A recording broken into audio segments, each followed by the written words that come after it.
Hi, my name is Dustin Scott, and I am the city engineer for the City of West Fargo. Special assessments are a financing method established in chapters 4022 and 4023 of the North Dakota Century Code, which designates a unique charge that municipalities can assess against property for certain public improvement projects.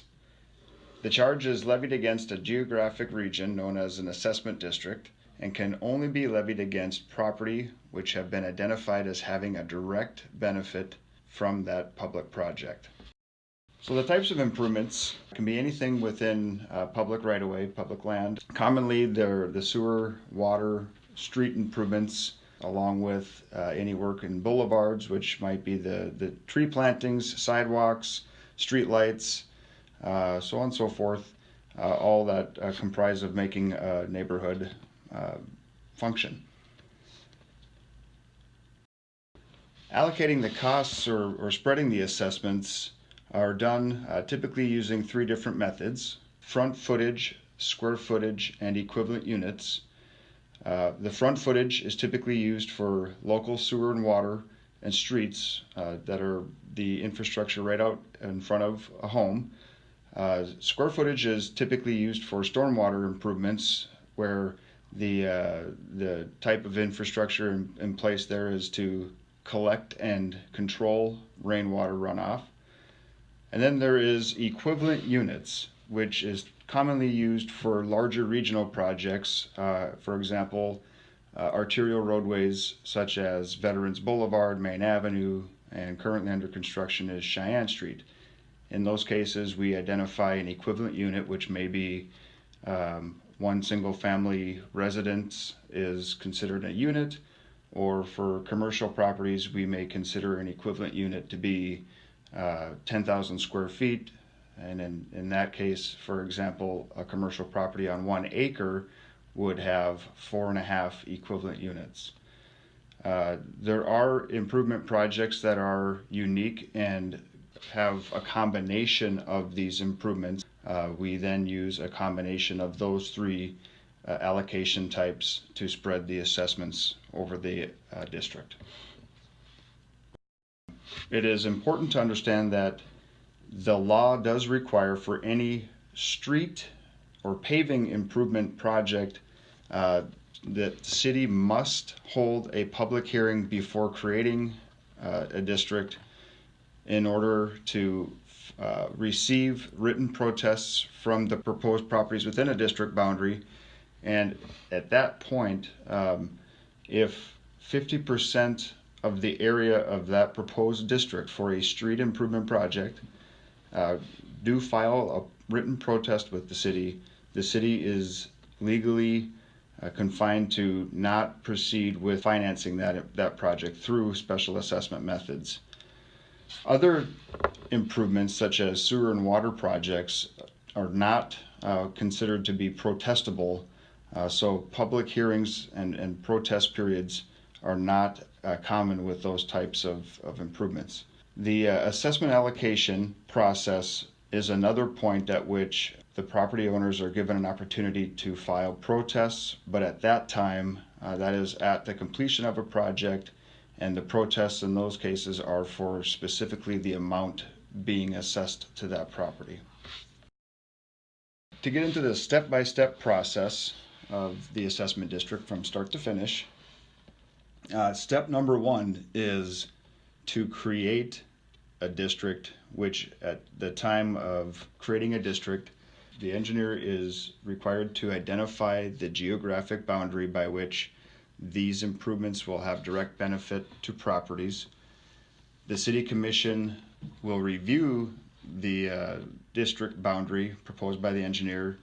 Assuming that the Commission approves the creation of a district, the next step then is to direct the engineer or the engineering firm to create an engineer's report, which will be the point in the process where a little more evaluation of the type of improvements, the identifying the need for the improvements and the scope of work that is being proposed within that district, along with generating estimated construction costs. And again, that engineer's report brought back to the City Commission for their review and approval. It is at this point in the process that for any street improvement project, the resolution of necessity process will have started, assuming that the engineer's report has been approved and that there was not sufficient protest for a street improvement district to protest the project out. Then the next step is to direct the engineer to prepare plans and specifications for construction. There is a very detailed process on filing a protest. It must be a written protest submitted to the city administrator, who at this point is Tina Fisk, and it must be submitted in writing and include the name of the property owner along with their address and reference of project being protested. Any person who has filed an appeal may appear and present that at that next City Commission meeting. Again, that is an important part of a street improvement project, so we want to continue to iterate that as we move forward with this presentation. Okay, so jumping back into the step-by-step process, we had kind of diverted here when we got to the part where the City Commission has approved the engineer's report. And the next step there was now to direct the engineer to prepare plans and specifications for construction. Once those plans and specifications are complete, the final plans are brought forward to the City Commission again for their approval. And again, assuming they are approved, the next step in the process is to authorize the advertising of bids. That is the point now where we are soliciting for contractors to provide unit prices on the work that is being proposed within those projects. Once the bids are received from contractors, the results are tabulated. It is state law for the city to award a contract for the construction to the lowest bid. Lowest responsible bidder is the legal term, and that just basically means that the city is required legally to select the lowest bid. When those bids are compiled and reviewed for accuracy, they are taken again back to the City Commission for review and concurrence to and approval to award a contract. So the Special Assessment Commission is a commission or a body appointed by the City Commission, and it comprised of 3 people. They are responsible for establishing benefit and allocating assessment. The City Commission directs the Special Assessment Commission to meet when a project is near completion. Moving into the process of the Special Assessment Commission, the first procedure is for the Special Assessment Commission to meet with staff and review the assessments and decide on the allocation and assigning benefit. Once that has been done, the Special Assessment Commission publishes a list and advertises for a public hearing. At that time, if any written protests have been filed, the Special Assessment takes those protests into consideration and may alter any assessments and then reconfirm the assessment list. At that point, the list is then published again, and another public hearing is scheduled for the City Commission to review the final list approved by the Special Assessment Commission. If any person is aggrieved with the amount of assessment being proposed for their property, they may file an appeal to the City Commission and appear before the City Commission at that public hearing. The City Commission at that public hearing will then confirm or make recommendations to the Assessment Commission to make changes to that assessment list. Once the City Commission has confirmed the special assessments, if a property owner is still aggrieved with the amount being assessed on their property, they may then take their appeal to the district court. Hello, I'm Tina Fisk, City Administrator for the City of West Fargo. Interest rates of special assessments are set based on our bond interest rate that we get when we take out our financing for projects. The City of West Fargo historically has taken And what we do to save costs are we have a number of different projects that we will pool together and take out one larger bond for. It has helped us get lower interest rates and in turn keep our special assessment rates lower.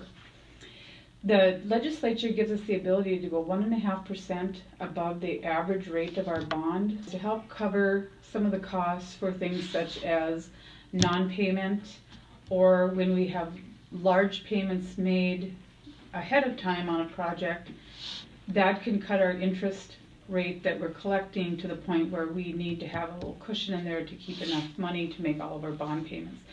The way that we finance our debt is that we make the bond payments, we collect all funds, go into the debt service fund to pay the bond payments. Once we have enough money in there and we see that we're at a point where we can pay the bonds off, we will pay our bonds off and stop all future special assessments on those districts involved with that bond issue. We have done that in an effort to just keep things fair. We don't build up pools of money or anything like that. Bonds are allowed to go up to 30 years. We typically go no higher than 25 years on water, sewer, street, and storm projects, and we only go 10 years on a sidewalk project. There are a number of costs that are included in special assessment districts. The majority of the cost comes from construction. Construction costs comprise 70 to 75% or more of a project.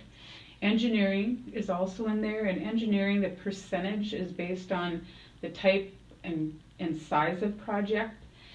Typically we're between 11 and 20% of construction cost is engineering, is added on as engineering. We also have construction management, we have land acquisition costs. Land acquisition costs have changed a lot in the last few years. It used to be a little simpler than it is now. Now we've found that those land acquisition costs, which also bring in legal costs, have skyrocketed and have been adding a significant amount of cost to certain projects within the city. Also included in the special assessment district would be bond issue costs, capitalized interests, different things like that. An important thing to note is that the City of West Fargo charges dollar for dollar, meaning if our engineering costs are $10,000, we only put $10,000 into the district. The only additional cost that we add in is 3% of construction cost we add in an administrative fee for. So that goes in, and that goes into the general fund to help cover the costs of managing all the districts, the payments, the bonds, and all the future information that we have to work with. The city is always looking for other funding sources rather than using special assessments. Some of the tools that we have right now are sales tax. We have a 2% sales tax. 1% of that is strictly for capital improvement projects, such as these infrastructure projects. The other 1 cent goes half to economic development and half again to infrastructure projects within the city. Right now the city collects between $10 and $12 million total in sales tax on the full 2 cents in a calendar year. So of that, we probably have anywhere between 6 and 8 million that we can use towards infrastructure projects during the course of that year. That's a lot of money, but when you look at our projects, we generally run between 30 to 50 or 60 million dollars in projects a year. So therefore, we don't have enough sales tax to cover the cost of projects. Some communities pay a percentage of special assessment cost and only assess a certain portion back to the customer. We aren't able to do that because our sales tax just is not strong enough at this time to be able to guarantee that we could pay a percentage of a total district cost. So at this time, what we do with our sales tax is we pick projects that we can afford that would benefit the entire community or large sectors of town, and we will buy down those project costs just so that we can fairly and adequately disperse the sales tax funds. Other funding sources are state and federal grants, which we utilize as often as we can. That's one of the main items that we're trying to use on our Cheyenne Street project. We received federal funding and state funding, and that helps buy down the cost. But those are getting harder and harder to come by, and they're only usually for road projects. We also can get state funding for water. There's state water commission money. We've utilized that for water towers, other water projects, but other than that, there's very limited the types of funding that are out there for city projects. Utility fees are also an option. So if we have a water project, meaning we would use some of the water utility fees, or a sewer project, you could use sewer. The issue is that we would have to eventually raise rates in order to cover some of these costs because the costs are forever rising. If you're interested in finding out what your special assessment balances are, or if you have any pending special assessments, I would suggest that you go to the westfargond.gov website, and on the left-hand side, fifth little icon down, you will see property information. And if you click on that tab, it will take you into this page, which is our assessing website, and you can click on property information. The property information will then take you into the section that will allow you to put in your specific property address, or if you know your parcel number, you can type that in as well. And this is a location where you would put in your house number or street number or parcel number if you have it, and what it'll do is with whatever information you give it, it will pull up anything that matches that, and you can pick your particular property. Here is where your special assessment listing will come up. It will look a little bit different from this because this is just the dummy parcel.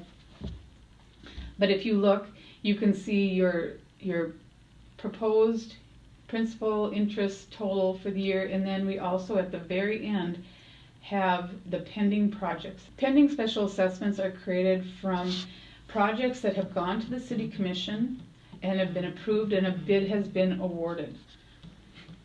The only time we can put out a pending project is once the City Commission has accepted that project and accepted a bid.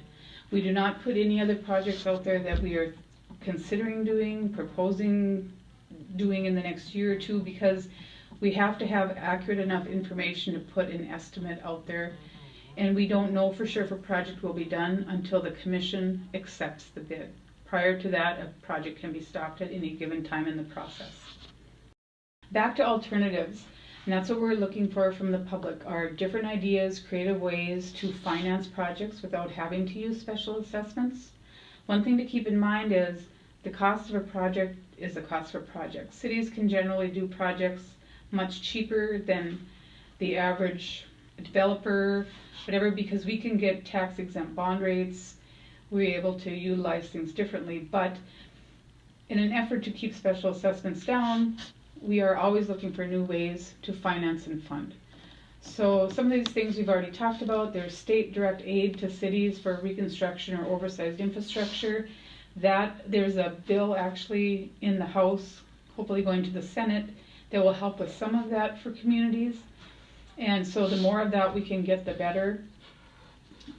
Specific legislation that will allow street utility or other impact fees for new development. Currently, the legislature has enacted some legislation saying that whatever utility fees you have, you can keep, but you cannot add any new fees on to your community, meaning that we cannot add a street utility fee to help with street reconstruction. We could not add a storm utility fee to account for stormwater costs.